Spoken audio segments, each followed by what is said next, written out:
Hello, ladies and gentlemen, and welcome back to Save the Gen. As you know, a podcast here to not only inspire our youth, but to pass a message on as well. Now, today we have a very, very special guest, somebody who was very pivotal in my life and assisted me out a lot. And so at this time, I'm going to kind of pass it to him and allow him to introduce himself. Kiman, take the stage, man. Everybody, my name is Kiman B, educator first. I like to put that educator first, higher education professional, DJ, audio engineer, business owner, father. You know what I mean? Of course, in some ways, to some people, a mentor. So appreciate you for having me. Nah, for sure, man, for sure. And I appreciate you for taking your time out and being here. And I think you named a lot of different elements and a lot of different hats that you wear. So first, I want to start off with how you got there. What was your journey? And I'm talking about maybe from your teen years to now. How did you get here? Well, I mean, typically the first hat would have to be father, then, if that's the case. A lot of people don't know I had a kid super young. But how I got here, I grew up in Niagara Falls, New York. Graduated class of 2012, Niagara Falls High School. I know that sounds like a little wild. That's not too much, but yeah. 2012, I was involved in high school, man. I was, a good student in terms of academics. Made friends with all my teachers. You know what I mean? I was like that student that the school itself was like, oh, that's a good kid. You know what I mean? Really building my credit early and just kind of getting involved. I was a theater kid. I did media, learned how to do a lot of audio stuff in media. Learned how to kind of navigate like different versions of me in theater because, you do like improv and stuff like that. But yeah, man, I graduated high school. I went to SUNY Fredonia at first. I'm just going to kind of give you a quick trail of this. This is a long story. But yeah, 2012, from there I went to SUNY Fredonia for a year, trying to figure out how to work this 4-year college game. Went back, went to NCCC for a year, got my certificate in audio recording and production there. Me and my business partner, Ian Robinson, who I've been friends with since high school. We built this company called Air Quality together. So when I went back to Fredonia, that's where we kind of started the steps to the business. We used to work with a lot of students on campus that did music. Okay. So it was like, I was connected with DJs like DJ Wire. His first time really coming to Fredonia, we brought him out there with DJ One Way. And then I started really getting into myself because I'm like, I don't have to keep paying y'all. Mm-hmm. That was really like the spark of it. But I was already learning how to record people in the studio. So it just kind of went together, So Air Quality is a business where we work with in artist relations. Like some people think management, but it's more like, artist relations is the inner workings of you developing as an artist. Like our main act right now, my business partner Maro, David Salter, he's releasing music. We got music coming this summer. We'll talk about that later. But just my journey, bro. I started from Niagara Falls, made my way to school, staying out of trouble, staying out the way. Yeah. Now I was around some, today we would call them YNs. So we was, we just kids coming up in the hood. But I figured it out, stayed out the way. Ended up, going to Fredonia, graduated from there, got a master's at Buff State a couple years later. And then I started working in Niagara, and that's where I met you at. And this is like, 28 years of life I'm giving you just in a couple minutes. There's a lot of stuff, a lot of ups and downs, but overall, my whole goal in this journey was really to figure out who I am, what I want to do, why am I here? Mm-hmm. And then I realized that purpose is really to help people and help the people that come from areas where we come from. Youth that don't really understand what education is and what they want to do with life. So that's my mission, man. That's my God-given mission, is to help the next person figure out what their next steps is and continue whatever journey he got for me. Sure, man. That's powerful, man. That's super powerful. And first and foremost, I want to give a big shout out to Air Quality and all the amazing work that they're doing, not only in Buffalo, Niagara Falls, but Western New York. And they have a lot of great content coming out. So I'm going to have their logo somewhere over here, and then also link them down below as well. And you first started off by telling us that you had a kid very young, and for me, or for a lot of other people, they might see that as an obstacle, but you seem to kind of using that as a fighting force to or a bigger reason to even get to where you got.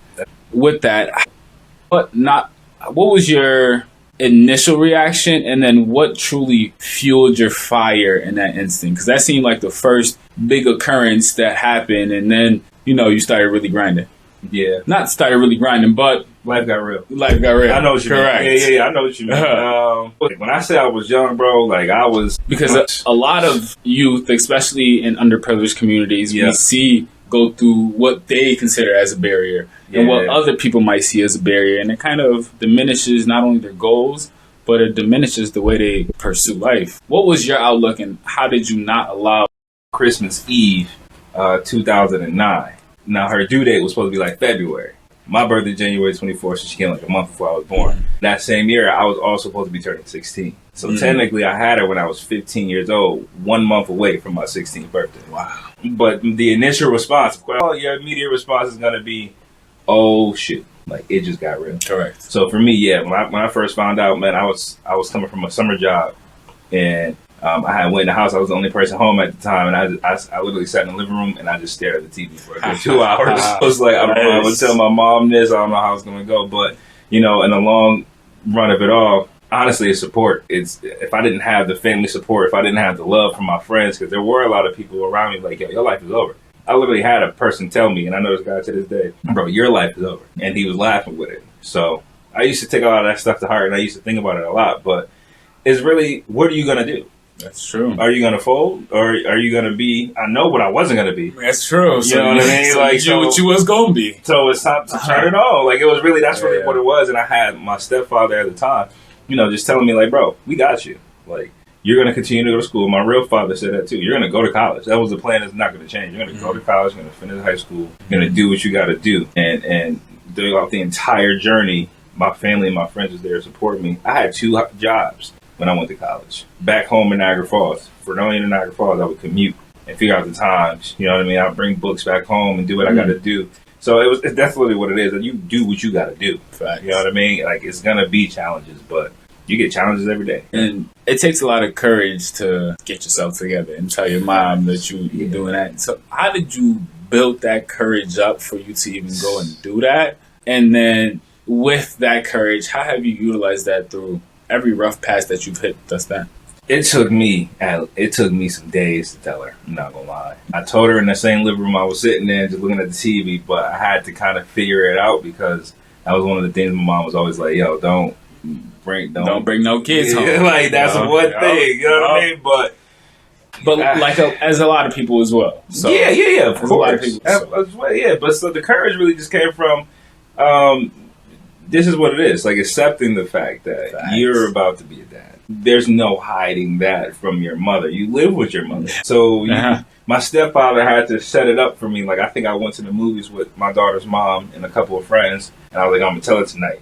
I'm going to tell her at night, because if I tell her in the morning, it's going to be a fuss. I was just like, all right, I told him, like, at least just prep her in a way. And he was like, hey, Kiman, I got something to talk to you about when I get home. My mom not the type of mom to be like, oh, okay, whatever, we'll talk when we get home. No, she's guessing immediately. She said, he in jail? Like, oh, he's not in jail. He's like, oh, somebody pregnant. My God. So she had already guessed it right there. Yeah, my mom is... That's hilarious. That was a tough night, though. That's hilarious. That was a tough night for me.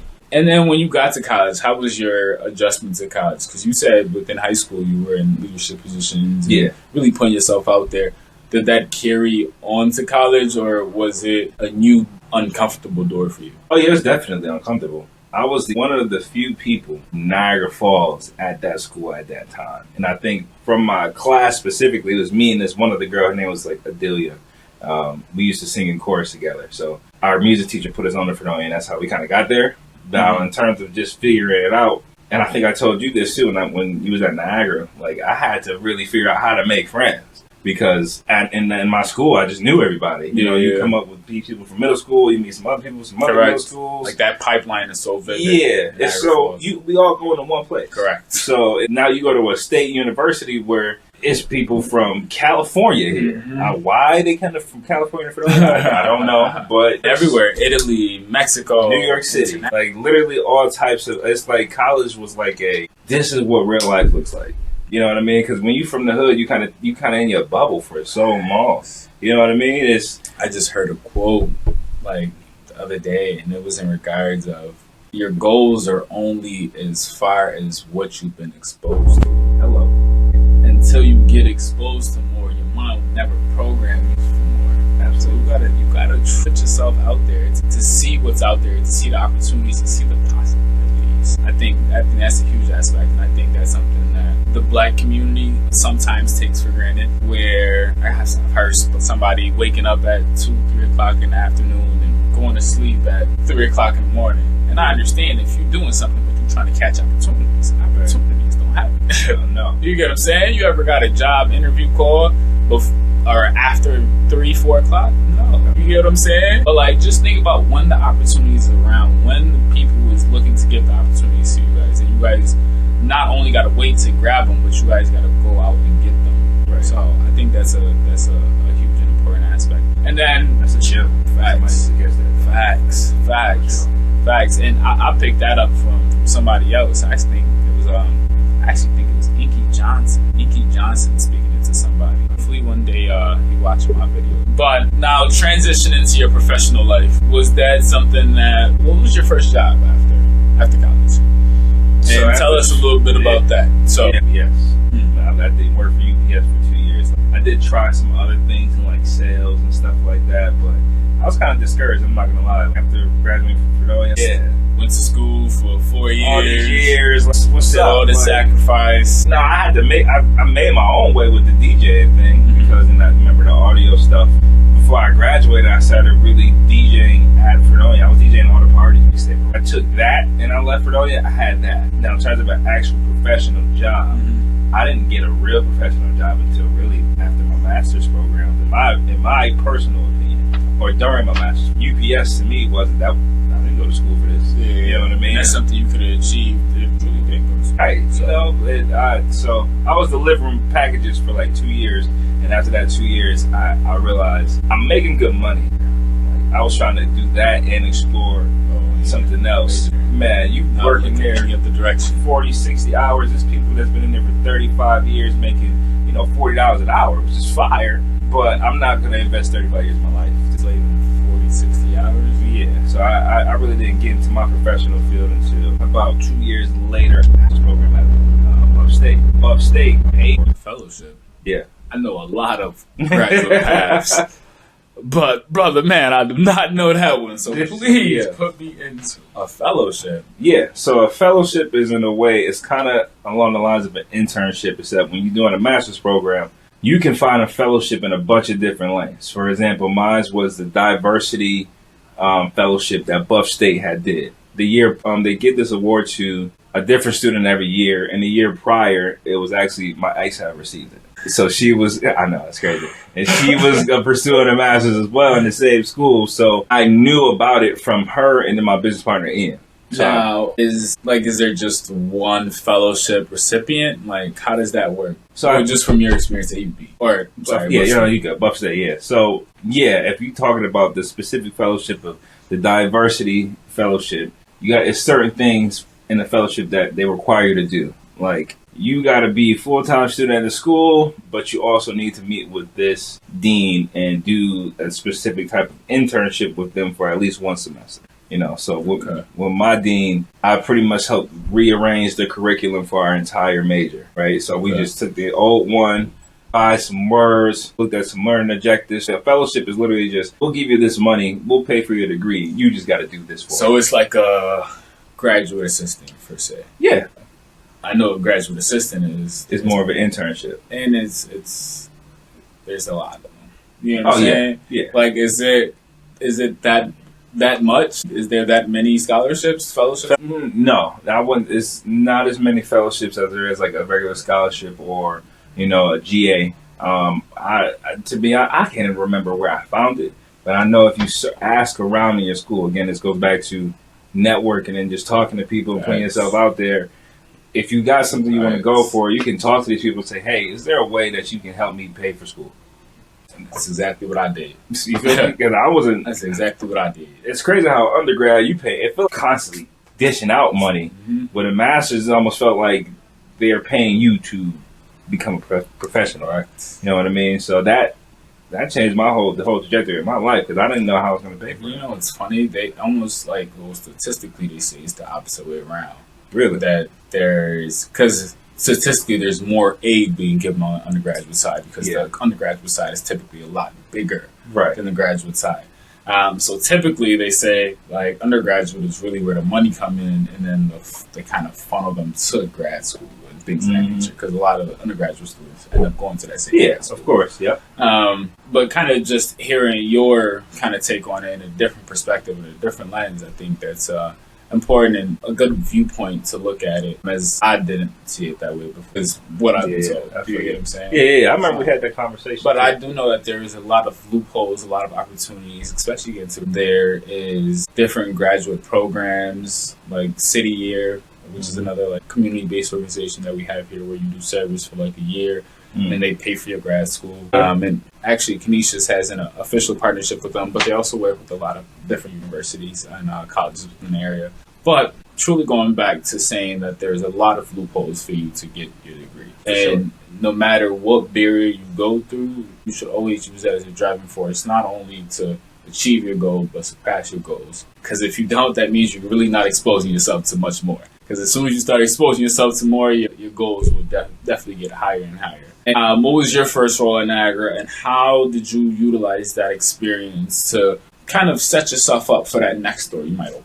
Yeah, so my first position was the academic counselor for NUOP, which, is the HEOP at Niagara. Position literally my last semester of my master's program. So before I even finished, I got the job, but I was doing the GA at Buff State beforehand. And it was kind of presented to me from Tia, who had worked at NUOP as the assistant director at the time. And I think either her or Ian, one of them were like, yo, you should apply. I think Ian said you should apply. And Tia was mentioning that they're looking for people. The time was no longer there. So I got that. I applied. I actually interviewed with John Sauter and a few other students. Like, I think it's obvious Charlene was one of them as well. Yeah. Crazy, right? Small world. So that interview was so easy. Like, it was just, and I say it in a way that was like, I knew I fit this position. Like I said, my goal for all of me even being in this field is because I want to help students in situations like I was in when I went to college. And HELP just kind of fits that demographic perfectly.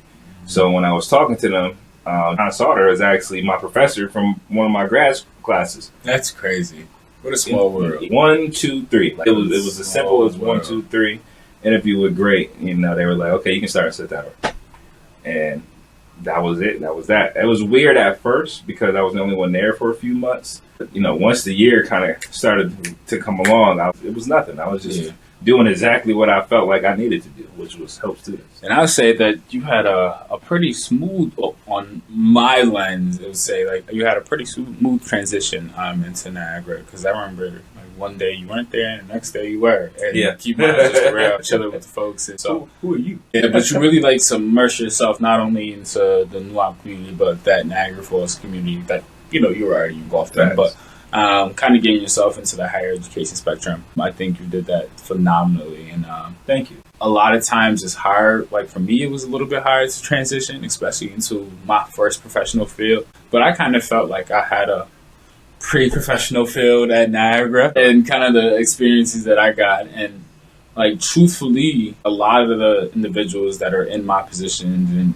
in positions kind of similar to mine, they all have master's degrees.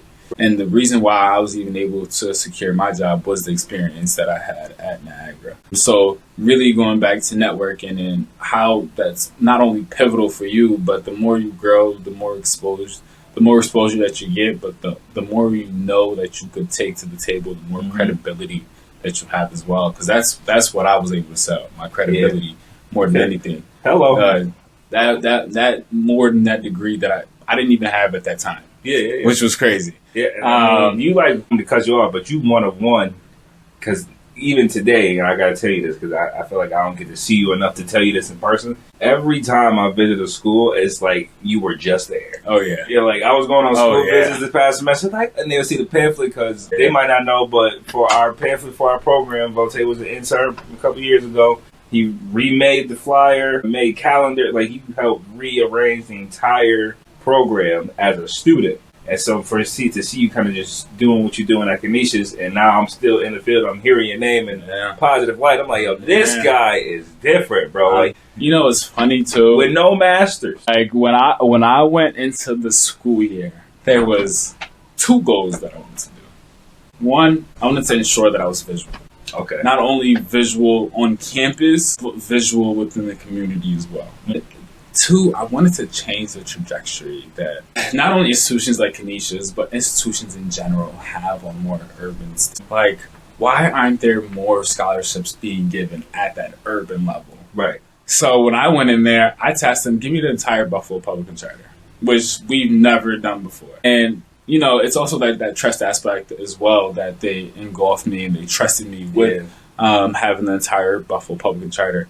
But this year, I was like, I think I had 130 school visits. That's crazy. And that's all throughout BPS and charter. So, like, I was there for workshops, to missions presentations, to instant admit days, to celebrations. Like, there were schools, especially like some of my extra love schools is what I like to call them. Right. Like, I was at South Park 6-7 times this year. Yeah. With Kayla. Kayla mentioned it. With Mrs. Powwow. Shout out to with Auntie Powwow. Kayla, Come on. Shout out to Kayla. But, like, just even working with community organizations like Student Leadership Network, Buffalo Urban League. Yep, shout out to the Urban League. Like, there's a lot of, and the one thing that we had to sell, and that which also led into Buffalo Promise. So I'm glad that I had a part of Buffalo Promise and that coming to light, and really helping our youth here in a more urban setting. With that as well, it comes a different viewpoint on how everybody is viewing our inner city students, because now they're going to be the people within not only our classrooms, but then they're going to be in our communities. Come on. You get what I'm saying? As not only graduates, college graduates, but also leaders as well. And I think that's the biggest point. And I think when people talk about how do you change your community, it starts by visually, things you want to dress alike, especially with the youth. The youth is really, that's the future. You help shape that, you can help shape the future. And even if you're not like the biggest influence in their life, you're playing some type of an influence. Like, I had a guy, true story. When I was in middle school, my friends and I would go to this teen center called Connections. There was a guy, his name was David Blackburn, who was a teacher at Niagara University at the time. I didn't know this until I got older, and I just seen this guy. A guy named David Blackburn, who was a teacher, who would come to this teen club to do like a spoken word program. Now, it's a lot of teenagers in here, you know, we the youth at the time, and a lot of us was like, bro, I don't want to write. I want to like whatever. What's going on? Like, that's not something we really thought was cool or we interested in. So it's like, nah, I'm cool. But me and two of my other friends just so happened to do it. So whatever. But in that program alone, he was really teaching us how to articulate ourselves from here to a piece of paper, and we put it in music form. And we would talk about what we had to write down and why we wrote a certain way. He was challenging us in a different way. But that influence literally carried for the remainder of our friendship, and we started to think critically at a young age.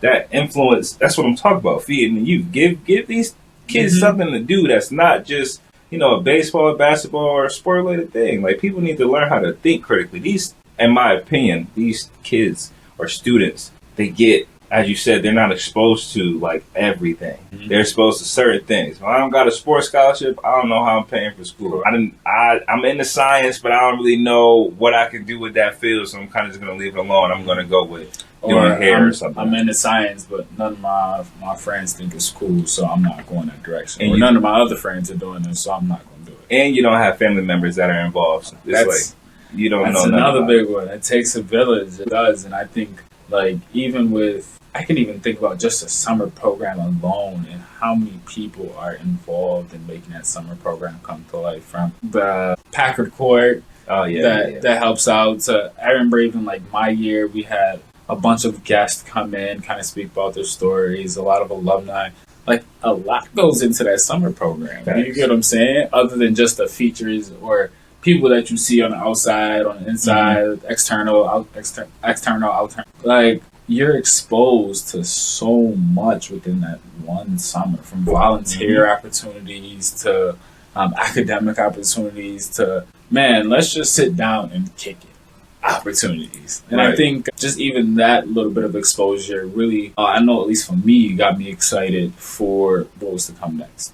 Because now I knew a little bit more. I seen a little bit, like, I ain't never been to Niagara before Niagara University. Yes, a lot of people. I just ain't cared to, you know what I'm saying? Or I didn't see I didn't see what those possibilities could hold. Right. Per se. Yeah. I know. know. You know what I'm saying? I think last year somebody, or maybe it was 2 years ago when you was there, but we went bowling that one year, and that was a student's first time ever bowling, like ever. Yeah. To me, I'm like, you never bowled. That's crazy. Yeah. And even some things that you might think is simple, and we're gonna wrap everything up very soon. But I kind of want to close us off with, even with things that you might think are simple or things that you might not account for, people are picking up. Do you get what I'm saying? Yeah. And I remember first hearing about E.T. Johnson, first listening to E.T. Johnson's story, and first thinking like, hey, that sounds just like me. Right. That don't sound too far off from me. And allowing that in a high school class when I should have been doing my work influence and trigger me and really allow me to see things in a different light.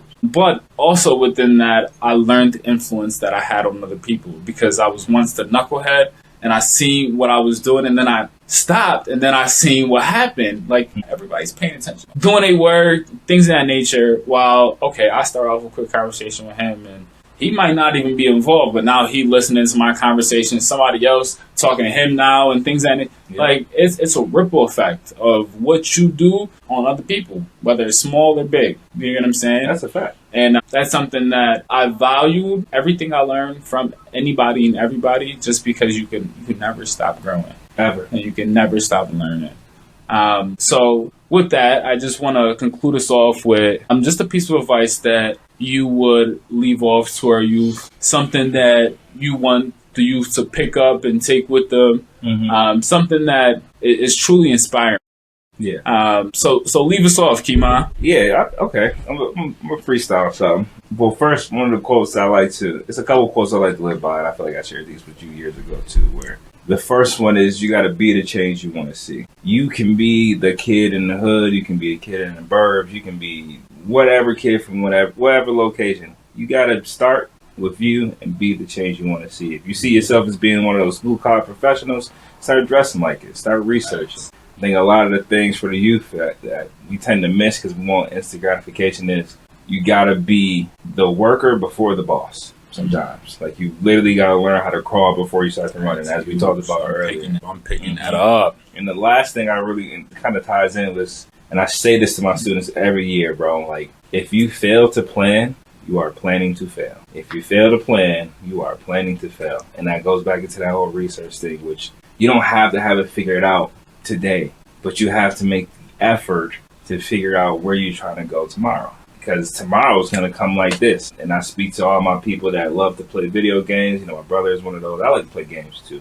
But if you get into the habit of just working for somebody else, coming home and just doing nothing or relaxing, or not idolizing the time you have, not utilizing the time you have, get used to where you're at, because you could be there forever. Life is a lot of sunlight outside. It's a lot of sunlight outside. I just went to see the sunlight in Punta Cana not too long ago. I went to see the sunlight in Jamaica not too long ago. I'm going to see the sunlight in Vegas just next week.